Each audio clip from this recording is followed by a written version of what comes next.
जय श्री कृष्ण दोस्तों, राधे राधे।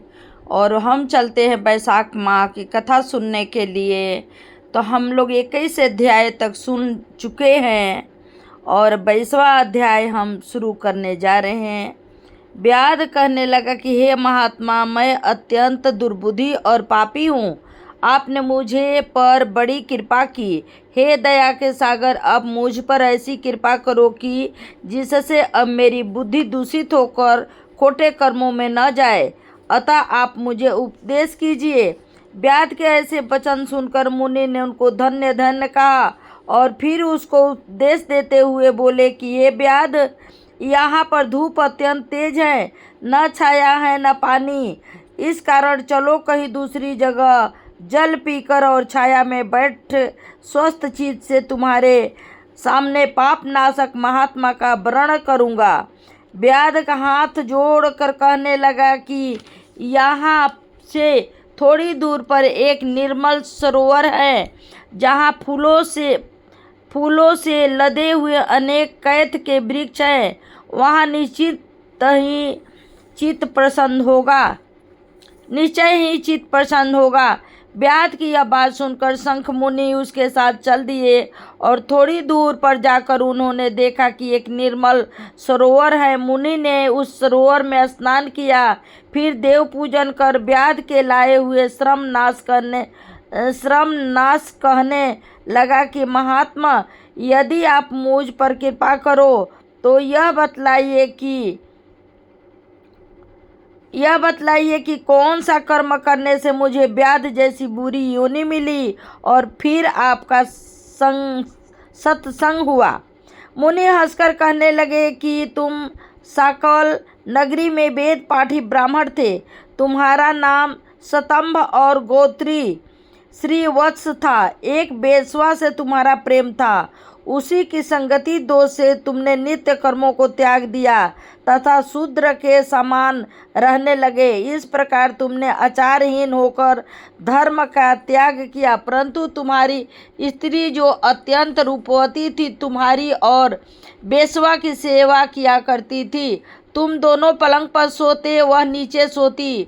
तुम्हारे पैर धोया करती थी। बेस्वा के मना करने पर भी वह पतिव्रता बेस्वा सहित तुम्हारी सेवा करती थी। एक दिन तुमने भैंस का दूध और मूली खाई तथा तिल भी खाए। इस अपचन भोजन से तुम्हारा दस्त और बमन दोनों होने लगे और फिर दारुण भगंदर रोग हो गया। जब तक घर में धन रहा, बेस्वा भी वहाँ रही, फिर सब धन लेकर वह भी चली गई। इस पर तुमको बड़ी घृणा हुई और तुमने अपनी पतिव्रता स्त्री से कहा कि मैं अत्यंत निठुर तथा बेस्वागामी हूँ। हे सुंदरी, मुझ पापी ने तेरा कुछ उपकार नहीं किया। जो अपनी नर्म भार्या का मान नहीं करते, वह 15 जन्म तक नपुंसक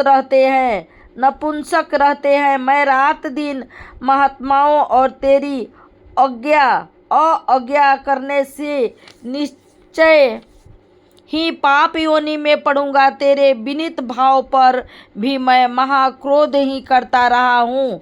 इस प्रकार कहने पर वह तुम्हारी स्त्री हाथ जोड़कर कहने लगे कि स्वामी, आप ऐसा क्यों कहते हो? मैंने आप पर कभी क्रोध नहीं किया।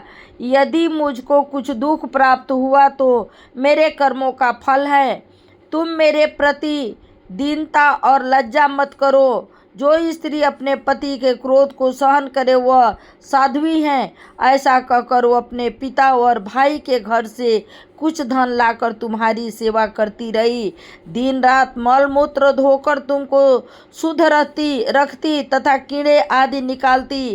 रात दिन नींद आदि त्याग कर अपने भर्ता के दुख से दुखी होकर कहती कि हे पितरेश्वरी, तुम मेरे पति को रोग से मुक्त करो तथा मेरे पति को पापहीन करो। तब महात्मा देवल बैसाख के गर्मी के मारे संध्या समय तुम्हारे घर आए। उसको देख तुम्हारी स्त्री कहने लगे कि अब वैद्य जी मेरे घर आ गए, अब इनके द्वारा मेरे पति का रोग नष्ट हो जाएगा। इसके चरण धोकर तुम्हारी स्त्री ने अपने सिर पर और चरणोदय छिड़क लिया। फिर महात्मा को गर्मी से व्याकुल देख शरबत पिलाया। दूसरे दिन प्राप्त वह महात्मा चले गए। उधर तुमको सन्निपात हो गया और जब तुम्हारी स्त्री ने तुमको त्रिकुटा पिलाया तो तुमने उसकी उंगली को काट लिया। तभी तेरे दांत भींच गए और उंगली तेरे मुंह में गई। ठीक इसी व्यवस्था के में तुम्हारी मृत्यु हो गई और उसी बेसुआ के ध्यान में तुम्हारे प्राण निकल गए। तब तुम्हारी चिता के साथ ही वह भी बैसाख में शरबत पिलाने और चरणोदक सिर पर छिड़कने से वह सदगति को प्राप्त हो गई। यद्यपि तेरे सब पाप नाश हो गए थे, परंतु अंत समय में बेसवा का ध्यान करने से तूने व्याध के घर जन्म लिया। इसी कारण तू सदा हिंसा में लगा रहता है और चित्त उद्वेग में रहता है। तूने अपनी स्त्री को शरबत पिलाने की आज्ञा दी थी, इसी कारण व्याधि योनि पाकर भी धर्म पूछने की तेरी सद्बुद्धि रही।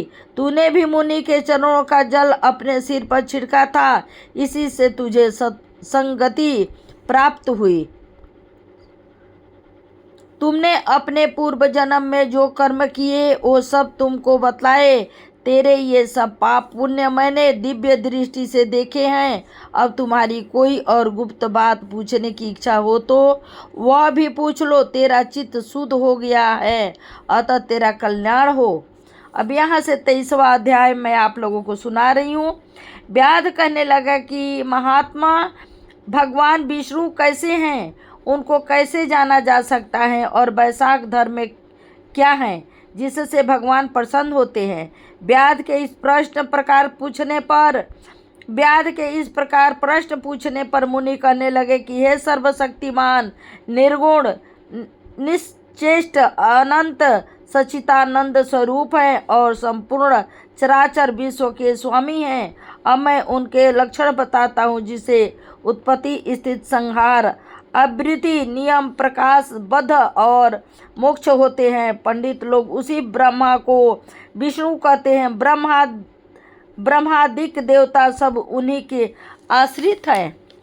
इतनी कथा सुनकर व्याध कहने लगा कि हे ऋषि, प्राण सर्वश्रेष्ठ क्यों माने गए हैं, यह बात मेरी समझ में नहीं आई।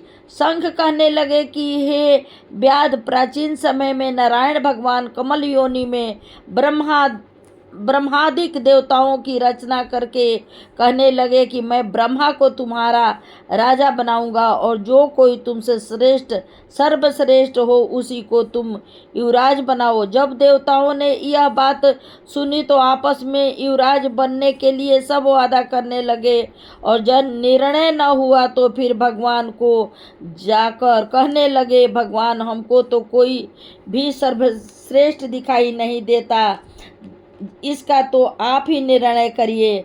भगवान ने हंसकर कहा कि हे विराट रूप में से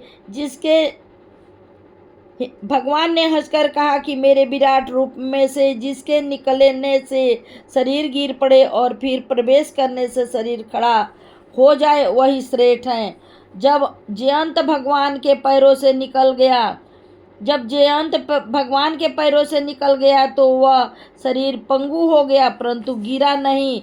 इसी तरह गुणनिंद्रियों में से दक्ष के निकल जाने से हरतहीन कहा गया, नेत्रों में से सूर्य निकल जाने से नेत्रहीन, नाक से अश्विनी कुमार के निकल जाने से नासिका रहित, कानों से दिशाएं निकल जाने से बहरा, जिह्वा से वरुण निकल जाने से अक्षरस और मन को चैतन्य करने वाले रुद्र के निकल जाने से जो जड़ कहाने लगा, परंतु देह गिरी नहीं, वरण पर्वत सब कार्य होते रहे, मगर फिर प्राण के निकलते ही देह गिर गई और उसको मृत कहने लगे।